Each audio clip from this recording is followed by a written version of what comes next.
काठमाडौँ महानगरपालिकाका मेयर बालेन शाह काम भन्दा पनि फेसबुकमा स्ट्याटस लेखेर अनि कि एउटा कुरा बालेन चाहिँ स्ट्याटस लेखेर मात्रै भाइरल भयो। खै त मैले स्ट्याटस लेख्छु त किन भाइरल हुन्न? तँ समाचार पढ्ने मान्छेले नि लेख्छस् होला नि त स्ट्याटस। तेरो समाचार किन भाइरल हुन्न त?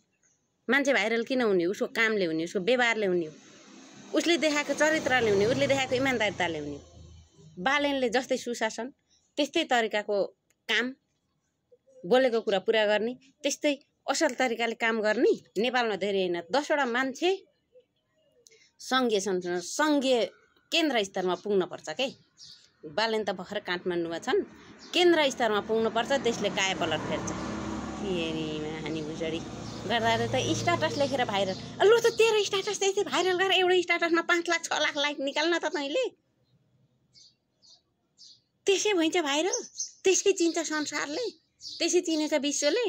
गर्दा त बालेनका कुरा काटेर न्युज बनाउनु तेरो परान।